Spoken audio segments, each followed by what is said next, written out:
बिस्मिल्लाहिर्रहमानिर्रहीम। अज़ीज़ तलबा, in the continuation of previous हमारी डिस्कशन चल रही थी डायूरेटिक्स पे। कल हमने डिस्कस किया था डायूरेटिक्स क्या चीज़ हैं, किस तरह से वो आपके यूरिन का फ़्लो बढ़ाते हैं, और आपके साथ फर्दर हमने वन बाय वन आपकी क्लासिफिकेशन डिस्क्राइब की थी। हमने आपको 5 क्लासेस में आपके डायूरेटिक्स को डिवाइड किया था। तो अगर हम उसको इस सिनेरियो को इसमें लेते हैं तो इसके साथ हमने कुछ इस तरह की स्कीम बनाई हुई है कि डायूरेटिक्स में सबसे पहले हमने आपके साथ जो डिस्कस किया था drug acting of diuretics proximal tubules, ठीक है, जो प्रॉक्सिमल ट्यूब्यूल्स पे इफेक्ट कर रही हैं। तो उसमें आपके पास सबसे पहले ओस्मोटिक डायूरेटिक्स हैं। कौन से हैं? Osmotic diuretics. तो ओस्मोटिक डायूरेटिक्स के हवाले से जब हम देखते हैं तो उसमें मेनली आपके पास मैनिटोल आपका मेन केमिकल साल्ट है। मैनिटोल या यूरिया आपकी केमिकल साल्ट्स में कंसिडर किए जा रहे हैं।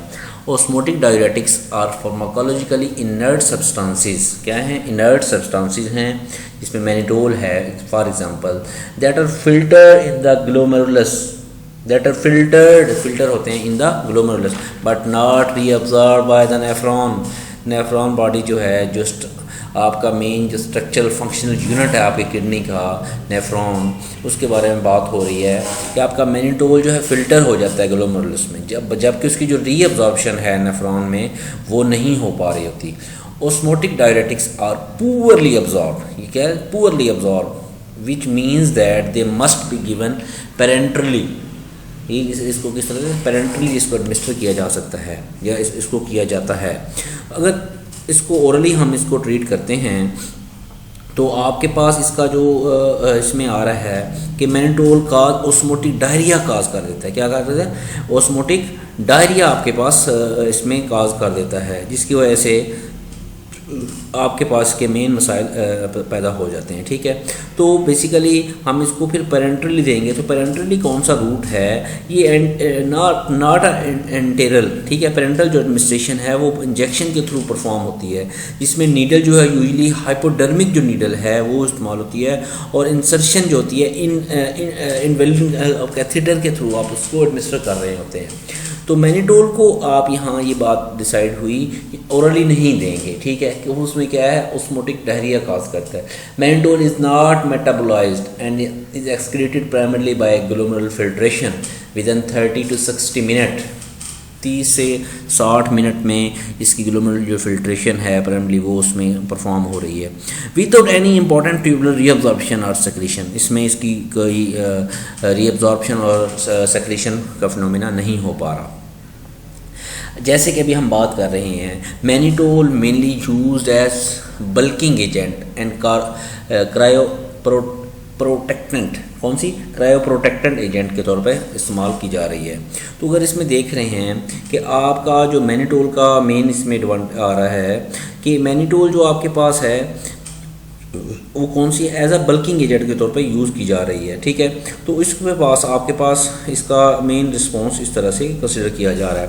अगर हम इसके एडवांटेजेस पे बात करते हैं तो मैं जो व्हेन फॉर्मुलेशन जो फ्रोजन स्लोली प्रोड्यूस होती है क्रिस्टल में, जो सपोर्ट करती है आपके एपीआई को। एपीआई क्या है? Active pharmaceutical ingredient. देखें, आपको एक सिनेरियो बताया था कि कोई ड्रग है, कोई मेडिसिन है, उसको जब आप बनती है तो उसमें देखें कुछ सपोर्टिव एजेंट्स होते हैं, कुछ उसके लिए आपके पास उनके उस हवाले से होते हैं कि इनके मतलब फ्लेवर के हवाले से या ईटेबल फिनोमेना उनको बनाने के लिए, और कुछ ऐसे एजेंट्स होते हैं जो उसमें आपके पास जो मेन उनका काम होता है, ठीक है, जो उसकी मेन फंक्शनिंग परफॉर्म कर रहे होते हैं, मेन उनका यूजेस होता है वो उसके ऊपर डिपेंड कर रहा होता है। तो एपीआई से क्या है? Active pharmaceutical ingredient. क्या है एपीआई? Active pharmaceutical ingredient. तो इसमें अगर आप देखते हैं कि usually no reactive with active constituents इसमें आ रहा है, provides more stable cake of API as compare to lactose.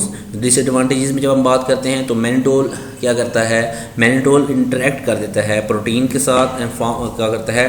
Turbid and हैजी, उसके पास आपका हैजी जो सोल्यूशन है उसमें वो कंसिडर किया जा रहा है।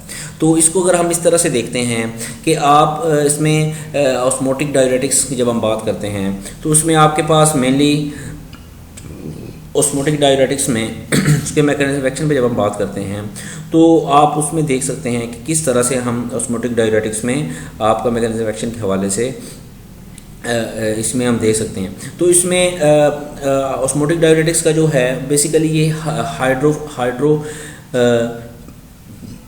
हाइड्रोफिलिक प्रोडक्ट है। तो इसमें बेसिकली हाइड्रोफिलिक प्रोडक्ट होने के नाते ये इजीली फ़िल्टर हो जाती है आपके ग्लोमेरुलर, जैसे हमने पीछे बात की है, इजीली फ़िल्टर हो जाती है। और उसके साथ मेनली जो होती है आपका जो लिटल रीअब्जॉर्प्शन और इंक्रीज यूरिनरी आउटपुट इसमें आपका कंसिडर किया जाने वाला इसमें फिनोमिना है। तो पेरेंटरी इसको दिया जाता है और अगर इसको ओरली देते हैं तो ऑस्मोटिक डायरिया काज कर रही है, ठीक है। तो इसी हवाले से एडवर्स रिएक्शन में अगर हम बात करते हैं तो एक्स्ट्रा सेलुलर वाटर जो है उसमें आपके पास इसका मेन यूज़ होने वाला फिनोमिना आ रहा है। एक्स्ट्रा सेलुलर वाटर एक्सपेंशन में complicate heart failure and produce pulmonary oedema इसमें आ रहा है, और डिहाइड्रेशन और हाइपर ट्रीमिया इसमें कंसिडर किया जा रहा है due to loss more water than sodium इसमें आपके पास आ रहा है, ठीक है।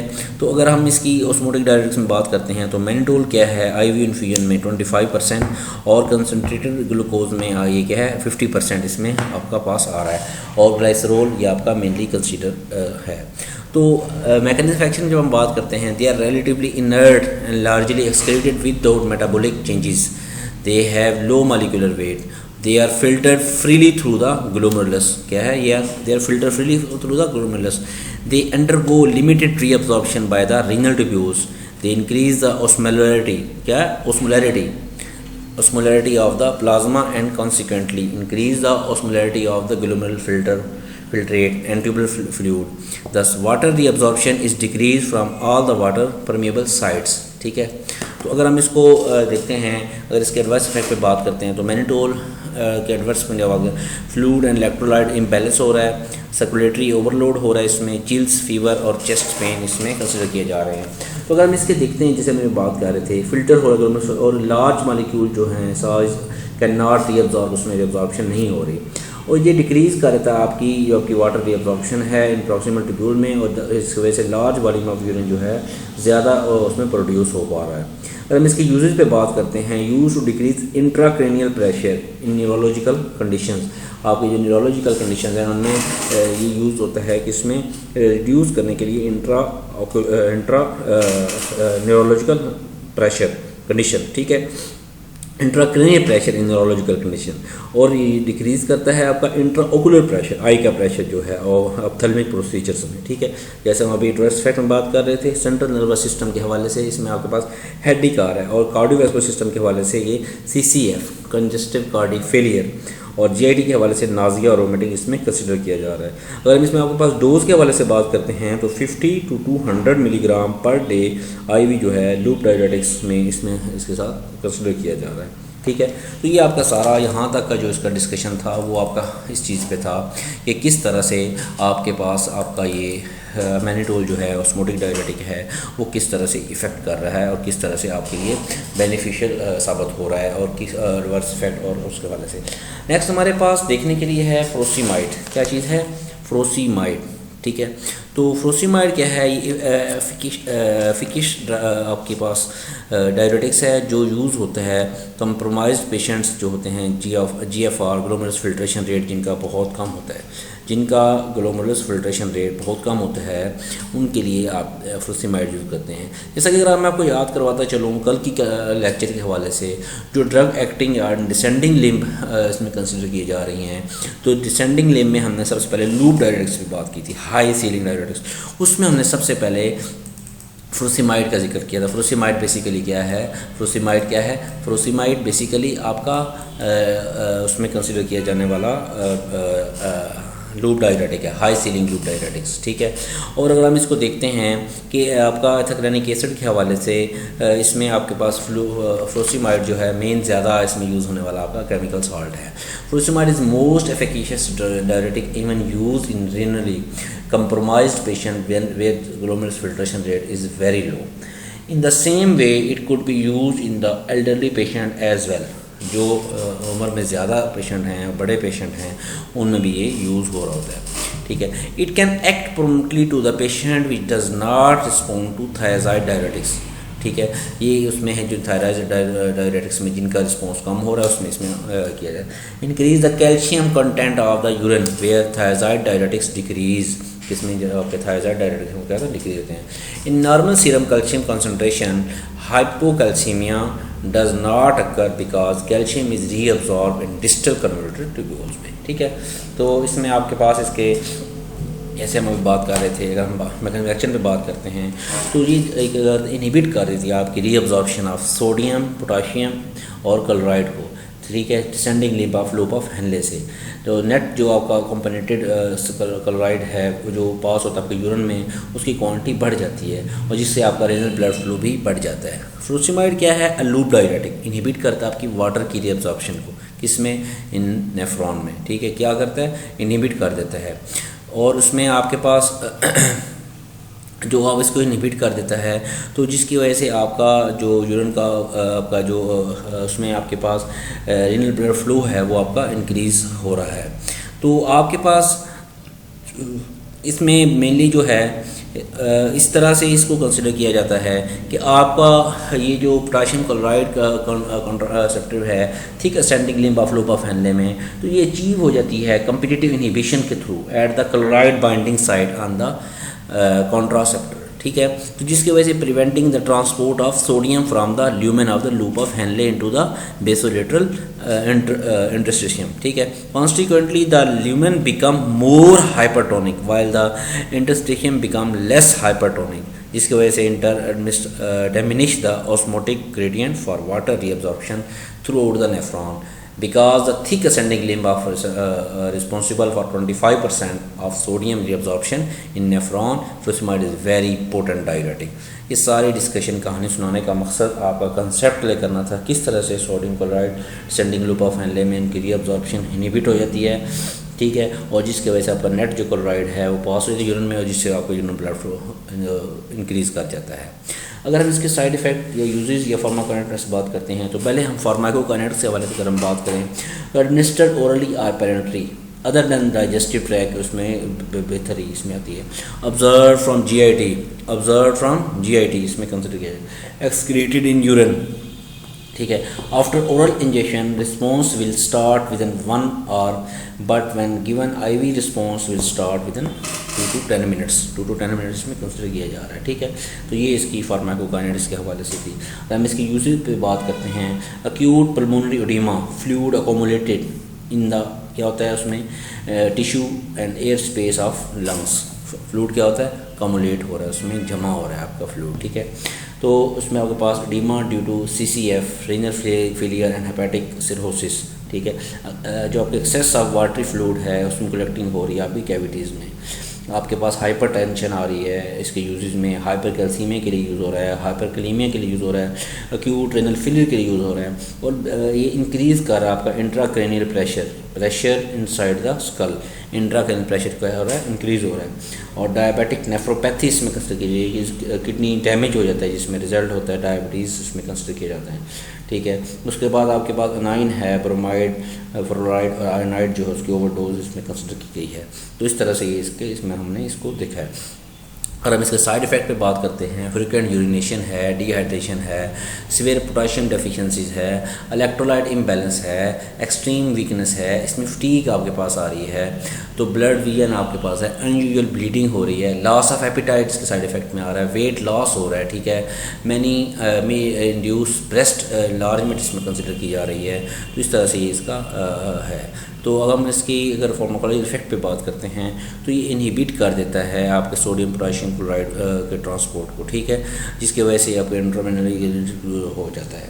अगर हम इसके जैसे हम बात कर रहे थे, हाँ, इसके सेंट्रल नर्वस सिस्टम के हवाले से देखें तो फटीग आपके पास आ रहा है और लाइट हेडिक आपके पास इसमें कंसिडर किया जा रहा है। इसमें मेनली आपके पास डिजीनेस है और आपके पास पैरास्थीजिया जिसमें अब नॉर्मली जो सेंसेशन ऑफ स्किन है वो अब नॉर्मल हो जाती हैं, ठीक है। और आपके पास CVS के हवाले से पोस्टल हाइपोटेंशन हो रही है। क्या हो रहा है? पोस्टल हाइपोटेंशन आपके पास हो रही है, लो बीपी आपके पास इसमें किया जा रहा है, ठीक है। और किडनीज़ के हवाले से आपके पास ब्लैडर स्पाज़्म आ रहा है, ठीक है, ब्लैडर स्पाज़्म, जो ब्लैडर मसल हैं आपके स्क्वीज़ हो रहे हैं सडनली, ठीक है, विद नॉर्मल उसमें कंसिडर करने के हवाले से। तो अगर इसको मेनली देखा जाए आपके आई के हवाले से, तो आपके पास ब्लर विजन आ रहा है। आपके पास अगर आपके एयर का ऑन वायर के हवाले से देखा जाए तो इसमें आपके पास O2 टॉक्सिसिटी हो रही है, ठीक है, ठीक है, आपके एयर की टॉक्सिसिटी इसमें कंसिडर की जा रही है, ठीक है। तो ब्लड के हवाले से अगर देखा जाए तो आपके पास इसका लिक्विनिया जो है डिक्रीज़ होता है, आपका नंबर ऑफ़ WBC जो आपके इन्फेक्शन की तरफ लेके जा रहे हैं। ए प्लास्टिक एनीमिया आपके पास आ रहा है, आपकी बॉडी फेल हो रही है प्रोड्यूस करने का मोर ब्लड सेल को, ठीक है। और आपके पास थ्रोम्बोसाइटोपिनिया आ रहा है जिसमें आपके प्लेटलेट काउंट जो है वो लो लेवल तक चला जाता है। मेटाबॉलिक हवाले से बात करते हैं तो डिहाइड्रेशन इसमें आ रहा है, लॉस ऑफ बॉडी फ्लूइड, क्या आ रहा है? लॉस ऑफ बॉडी फ्लूइड इसमें है। एलर्जिक रिएक्शन पे बात करते हैं तो स्किन रैशेज़ आपके पास आ रहे हैं, और मसल सवेयर पेन आ रहा है, और जॉइंट्स के हवाले से ये में प्रेस्पिरेट अटैक ऑफ गुड इसमें कंसिडर मेनली किया जा रहा है। तो इस हवाले से ये आपके पास इसकी कंट्राइंडिकेशन में hypotension, patient with anuria. Anuria क्या है? Failure of kidney to produce urine. Anuria क्या किस डिसीज़ की क्या उसकी है कि failure of kidney to produce adequate urine, ठीक है। Patient hypersensitive to furosemide, उसमें हेपेटिक कोमा वगैरह। तो ये जो सारी मतलब चीज़ें हैं इसमें आप इसको कंट्राइंडिकेट रखेंगे। डोज़ के हवाले से बात करते हैं तो यूजली 40 mg OD डोज इसको कंसिडर किया गया है यूजली, और इमरजेंसी डोज में 20 to 40 mg जो हम उसको IV या IM के तौर पे भी हम इसको एडमिनिस्टर कर सकते हैं। तो ये इसकी हमारी ये टोटल स्कीमेटिक थी। तो अगर हम इसको देखते हैं इस हवाले से कि आपकी थेराप्यूटिकली आपके पास जो है during the initial stage of renal, hepatic and cardioedema loop errors जो है प्रेफर किए जाते हैं। अगर इंट्रावेनस फ्रूसिमाइड को देखा जाए तो हाइपर कैल्सीमिया जो है प्रोमोट करता है आपकी excretion of calcium in urine, ठीक है। और अगर एक्यूट पल्मोनरी एडीमा हो रहा है तो loop direct act in the following वे। उसमें क्या है? IV के तौर पर फ्रूसिमाइड एडमिनिस्टर करते हैं, इंक्रीज़ करता है आपके PG सेंसिस को, और जिससे आपका रीनल ब्लड फ्लो इंक्रीज़ हो जाता है, जिससे आपकी सिस्टमिक वेनस जो कैपेसिटीज़ हैं वो इंक्रीज़ हो जाती हैं, ठीक है। रिजल्ट इनके में क्या होता है जी? Shift of blood from central pulmonary to systemic vessels हो जाता है, जिसकी वजह से आपकी डिक्रीज़ हो जाती है लेफ्ट वेंट्रिकुलर प्रेशर, और आपका जो प्रोड्यूस होता है quick relief from pulmonary oedema इसमें आपके पास रजिस्टर किया जाता है। तो यहाँ तक ये जो हमारी डिस्कशन थी इसमें हमने आपके फ्रूसामाइड और आपके पास आप जो हेमेनिडोल है उसकी डिस्कशन को कंप्लीट की है। नेक्स्ट हमारे पास देखने के लिए स्पाइरोलेक्टोन होंगे, ठीक है, जिसमें हम उनकी डिस्कशन करेंगे, उनके साइड इफेक्शन, मैकेनिफेक्शन, यूजेस के बारे में, और थायराइड डायरेटिक्स के बारे में बात करेंगे, ठीक है। इससे हमारा ये जो यूनिट है, यूनिट 4 जिसमें हमने उसकी पार्टीशन में किया हुआ है, तो वो हमारा कंप्लीट हो जाएगा। नेक्स्ट फिर हमारे पास देखने के लिए चैप्टर नंबर होगा 5, ठीक है। कौन सा चैप्टर होगा? चैप्टर नंबर 5, जिसमें हम 1 by 1 उसका जो अटाकॉइड्स और एंटागोनिस्ट के हवाले से इसकी जो डिस्कशन होगी हम उसको करेंगे। और उसमें नेक्स्ट हमारे पास ड्रग यूज़ इन एनेस्थीसिया जो आपका हमारा 6th चैप्टर है, उसमें हम उसको देखेंगे। तो ये जो हमारी सारी इसकी यहाँ तक की डिस्कशन होगी तो उसको हम इंशाल्लाह साथ साथ चलाएं, ताकि हम कोशिश करेंगे कि हमारा इसमें कंप्लीशन की तरफ हम जा रहे हैं, ताकि क्योंकि आप लोगों को इसका खातर खा उसमें बेनिफिट हो पा रहा हो, ठीक है। तो ये मैं आप लोगों को फिर एडवाइस करूँगा कि आप लोग इसको और से तवज्जो से सुने। कहीं कन्फ्यूजन है तो आप लोग क्वेश्चन करें, अगर आपको अंडरस्टैंडिंग है तो आप लोग इसको नोट डाउन करके आप लोग मुझे व्हाट्सएप करें इसका आप लेक्चर नोट करके, और कोई कन्फ्यूजन है तो क्वेश्चन मार्क करें, ठीक है। अल्लाह ताला आप लोगों को कामयाब करे। Good luck.